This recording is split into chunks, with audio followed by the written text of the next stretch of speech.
ആരും വികസനത്തിന് എതിരൊന്നുമല്ല. വികസനം നാട്ടിൽ വേണം, വളരെ വേഗം നമ്മുടെ നാട് വികസിക്കണമെന്ന് ആഗ്രഹിക്കുന്നവരും അതിനുവേണ്ടി അഭിപ്രായ പ്രകടനങ്ങൾ നടത്തുന്നവരുമാണ്. എന്നാൽ തിരുവനന്തപുരത്ത് വിഴിഞ്ഞം പോർട്ട് നമ്മുടെയൊക്കെ സ്വപ്നമാണ്, കേരളത്തിന്റെ അഭിമാന സ്തംഭമാണ്. അതിലൊന്നും ഒരു തർക്കവുമില്ല, ആർക്കും എതിർപ്പുമില്ല. എന്നാൽ തീരദേശ സംരക്ഷണ സമിതി, ജനാവകാശ സംരക്ഷണ സമിതി എന്നൊരു സംഘടന വിഴിഞ്ഞം തുറമുഖവുമായി ബന്ധപ്പെട്ട് നടക്കുന്ന ഇപ്പോഴത്തെ നിർമ്മാണ പ്രവർത്തനങ്ങൾക്ക് വലിയ ആശങ്ക രേഖപ്പെടുത്തിയിട്ടുണ്ട്. അതായത് ജനാവകാശ സംരക്ഷണ സമിതി എന്നാണ് ജനങ്ങളുടെ അവകാശം, ജീവിക്കാനുള്ള അവകാശം അത് സംരക്ഷിക്കുക. അവർ പറയുന്നത് വികസനം വേണം, എന്നാൽ ഇപ്പോൾ നടക്കുന്ന വികസന പ്രവർത്തനങ്ങൾ, അതായത് ഒന്നാം ഘട്ടം പൂർത്തിയായപ്പോൾ തന്നെ രാജ്യാന്തര തലത്തിൽ വിഴിഞ്ഞം ഒരുപാട് പ്രാധാന്യമുള്ള സ്ഥലമായി മാറിക്കഴിഞ്ഞു.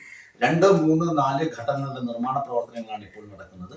അതിൽ ഈ കരിങ്കുളം, അതുപോലെ തന്നെ തൊട്ടടുത്ത ഗ്രാമപഞ്ചായത്തുകൾ, ഈ ഭാഗത്തേക്ക് വികസനം വന്നു കഴിയുമ്പോൾ അവിടെ സ്വാഭാവികമായും സംഭവിക്കാൻ പോകുന്നത്, അവിടെ ഇപ്പോൾ നടക്കുന്ന കുഞ്ഞു കുഞ്ഞു റിസോർട്ടുകളുണ്ട്, ഒരുപാട് റിസോർട്ടുകളിൽ വന്നു പോകുന്ന വിദേശികൾ, അവർക്ക് തീരത്ത് അല്പസമയം കളിക്കാനും വിനോദങ്ങളിൽ ഏർപ്പെടാനും കുറച്ചു സമയം വിശ്രമിക്കാനും ഒക്കെയുള്ള സൗകര്യം ഈ തീരപ്രദേശത്ത് ഉണ്ട്.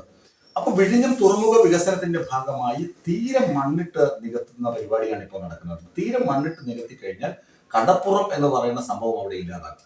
ചുരുക്കത്തിൽ ഈ പ്രദേശങ്ങളിലെ ആളുകൾക്ക് മത്സ്യബന്ധനത്തിന് പോകാൻ കഴിയാതെ വരും. നേരത്തെ വിഴിഞ്ഞം തുറമുഖം യാഥാർത്ഥ്യമായപ്പോൾ തന്നെ അവിടെ കടലിൽ മത്സ്യലഭ്യത കുറയുകയും അവിടുത്തെ മത്സ്യത്തൊഴിലാളികൾക്ക് മറ്റ് സ്ഥലങ്ങളിലേക്ക് പോയി മീൻ പിടിക്കാൻ പോകേണ്ട അവസ്ഥയും ഉണ്ടായിരുന്നു.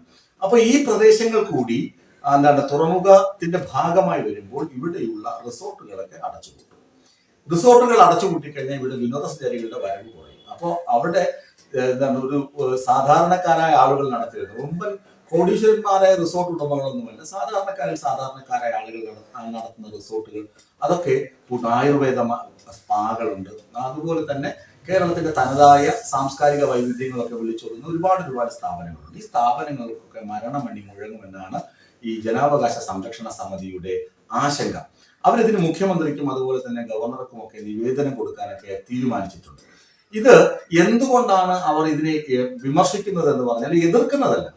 അവർ പറയുന്നത് പരിസ്ഥിതി സംരക്ഷിക്കപ്പെടണം, അവിടുത്തെ ആവാസ വ്യവസ്ഥ സംരക്ഷിക്കപ്പെടണം, വികസനം വേണം, പക്ഷെ പരിസ്ഥിതിയും അതുപോലെ തന്നെ ഈ ജനങ്ങൾ പാർശ്വവൽക്കരിക്കപ്പെട്ടു പോകരുത്, അവരെ ചേരിയായി തീർക്കരുത്, ഒരു ചേരി സംസ്കാരമാക്കി മാറ്റരുത്. ഇവരെ കൂടി ഉൾക്കൊണ്ടുകൊണ്ടുള്ള ഒരു വികസനത്തിന് സർക്കാർ അല്ലെങ്കിൽ ഒരു മാസ്റ്റർ പ്ലാനിന് ബന്ധപ്പെട്ട അധികൃതർ തയ്യാറാകണമെന്നാണ് ഇവരുടെ ആവശ്യം. അതിനുവേണ്ടി ഒരുപാട് മീറ്റിങ്ങുകളും യോഗങ്ങളും ഒക്കെ അവർ സംഘടിപ്പിച്ചിട്ടുണ്ട്. ഞാൻ ചെന്ന് നോക്കുമ്പോഴും കാണുന്നത് അത് തന്നെയാണ്. കാരണം ഇവർ പറയുന്നത് വളരെ യാഥാർത്ഥ്യമുള്ള സംഭവങ്ങളാണ്. അവരൊരിക്കലും നേരത്തെ വി ഡി സതീശനും കോൺഗ്രസ്സുകാരും ചെയ്തതുപോലെ തുറമുഖത്തിനോ തുറമുഖ പദ്ധതിക്കോ വികസനത്തിനോ എതിരല്ല.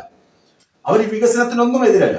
വികസനങ്ങളൊക്കെ വരണം, നാട് വികസിക്കണം, വലിയ സംഭവങ്ങൾ, വലിയ കപ്പലുകളൊക്കെ നമ്മുടെ തുറമുഖത്ത് വരണം. ഒപ്പം ഈ നാട്ടിലെ താമസക്കാർക്ക് ആയിരങ്ങളാണ് അവിടെ താമസിക്കുന്നത്, 1000-ലധികം കുടുംബങ്ങളുണ്ട്. ഈ കുടുംബങ്ങളിലെ ആളുകൾക്ക് ഉപജീവനമാർഗം, അവർക്ക് ഉപജീവനം എന്ന് പറയുന്നത് പല ആളുകൾക്കും മത്സ്യബന്ധനമാണ്.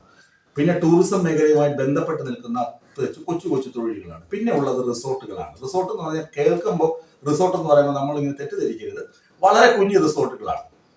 ഈ റിസോർട്ടുകളുടെ ഒക്കെ പ്രവർത്തനങ്ങൾ സുഗമമായി നടക്കാനുള്ള ഒരു സംവിധാനം ഒരുക്കിക്കൊണ്ട് വേണം പദ്ധതി പൂർത്തിയാക്കാൻ എന്ന ആവശ്യമാണ് ഇവർ ഉന്നയിക്കുന്നത്.